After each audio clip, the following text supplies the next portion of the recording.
Hello everybody, welcome to That's Football. It's the international break and we're talking Gareth Southgate. It wouldn't be an international break if we didn't, but it is a disgrace. I can't actually believe what we're going to be talking about again here. And of course, it's all about opinion. Gareth Southgate is the England national coach. He is allowed to pick the team he wants to pick. He's allowed to pick the squad he wants to pick. But he's also probably, in my lifetime, in the one position where you get scrutiny on a major level. And you have to expect that. And the one word that comes to mind is contradiction. I don't understand what he does as England manager, and I actually don't understand what his bosses are doing, because I think he makes the sort of mistakes that he should be being called out for by the FA. Now, they'll hide behind the fact that he's taken us to semi-finals and finals and qualified, but to be honest with you, I think my dog could qualify England for the Euros and the World Cup with the squad we have and the low level of international football you have. It's virtually impossible not to qualify. You've got the likes of Harry Kane, one of the best strikers in the world, Jude Bellingham, one of the best players in the world, not to mention the raft of other talent. I mean, you could basically say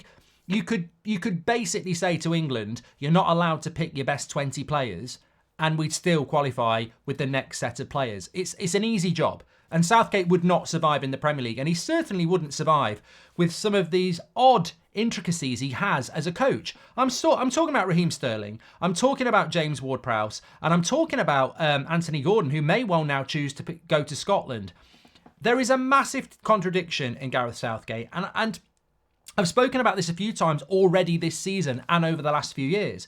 But this is a guy who apparently is going to leave after the Euros, who is picking young players that he will not use for the Euros. The Colwells of this world, the Palmers of this world, the Rico Lewis of this world will not get selected by Gareth Southgate. He's a walking contradiction. He picks these young players so he can put a badge on his arm and go, look at me, I'm all about the youth, I'm all about what's good for England. But then he will continue to pick Jordan Henderson, Calvin Phillips and the usuals, which is what is so massively contradictory about Raheem Sterling, who I'm not a massive fan of Sterling. You know, he's played for Liverpool, Man City, Chelsea, nothing to do with United. I think he actually supported United as a kid, but I've got no reason to champion Raheem Sterling. Suffice to say, I think this season he has played well, and we might not like Raheem Sterling, we might not like him for the clubs he's played for, but what we must do as football fans is be level-headed and fair. And when I've seen him this season, on numerous games, I think he's looked really good under Pochettino. And maybe a disruptive first season at Chelsea, which was chaotic, caused him problems.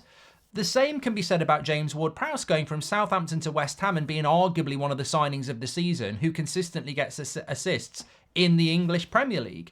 It is absolutely incredible to me that Gareth Southgate ignores these players when he's going to leave in a year's time. James Ward-Prowse and Raheem Sterling are into their mid-late 20s. They are ready-to-go players who go in now with experience and perform, and he won't pick them because he'd rather pick the likes of Calvin Phillips, who doesn't play football, and Jordan Henderson, who doesn't play football. He's just a cash cow now. He's gone to Saudi Arabia to make money, but still gets to pick for England. The message this sends out is completely wrong, and it's contradictory as well.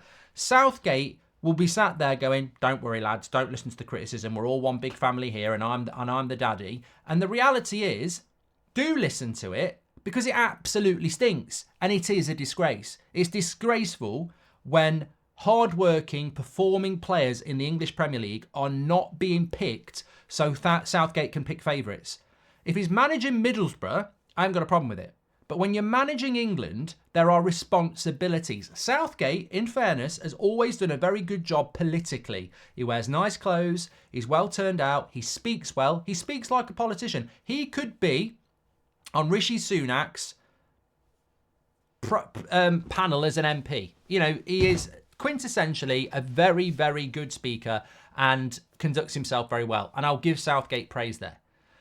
But being an England manager is about projecting a pathway. It's a pathway to play for England. The pathway for England now, and the FA need to sit up and listen to this, the pathway to play for England now is nepotism, favouritism and contradiction. No longer do you get picked for England now because you're playing well for your club. No longer do you get picked for England now because you deserve to get picked for England. You now get picked for England because Southgate likes you and will stick up for you. Throughout my whole life, I would be watching Match of the Day, and there might be a player who's playing for West Ham or Newcastle who, week in, week out, is on the highlights of Match of the Day. And you go, and even the pundits and even the commentators will say he'll be knocking on the door for an England call-up, and Bobby Robson, Graham Taylor, Kevin Keegan, Terry Venables, Glenn Hoddle, Sven-Goran Eriksson, they'd pick them. We now have a manager that is ignoring that. That is wrong. It is fundamentally wrong that we know who deserves to get picked for England and he's ignoring it. I mean, there's been a lot of talk this week about Raheem Sterling, but the James Ward-Prowse one is an absolute disgrace. What is it he hasn't got that Calvin Phillips has? What is it that he hasn't got that Jordan Henderson has got? I'm not saying that Calvin Phillips at his best offers more than James Ward-Prowse, or Jordan Henderson at his best offers more than James Ward-Prowse. But right here, right now, they're not playing football. Jordan Henderson's not playing football anymore. Calvin Phillips is not playing football, and James Ward-Prowse is playing against the likes of Liverpool, Manchester City, Spurs, Manchester United. He's playing against the best teams in the world, and he's delivering goals, assists, and away from that, very good performances. And let's not forget, he was a leader at Southampton. He was their captain. He ticks absolutely everything that is good about football. The journey, the consistency, the professionalism. He absolutely symbolises what the English FA should be prioritising and going, this is what we want the next generation of players to be looking at. A player that's played for Southampton all his career and has always been admired, but has now made a big move and is performing at the top of his game and is now in an England squad. That's the story we want to sell. But we're not telling that story, are we? To the youth of today, or you don't even have to be young. You could be a granddad, who like me. I'm not a granddad yet, but I know the story of how this works, and they've changed it.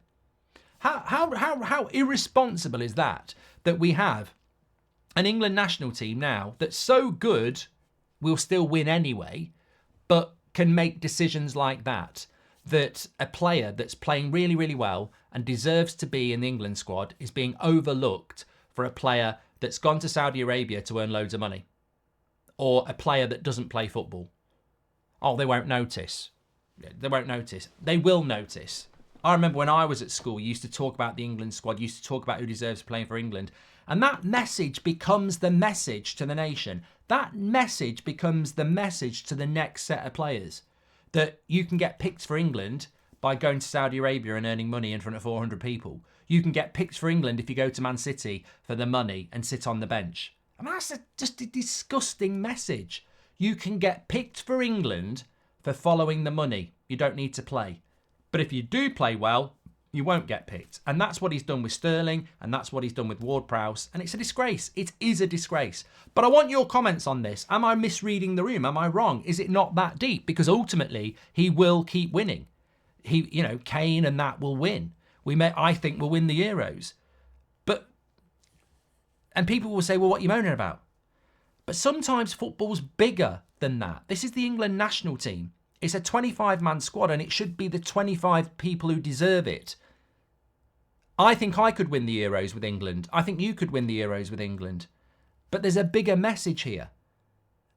And Southgate, for me, has really, really, really got this wrong.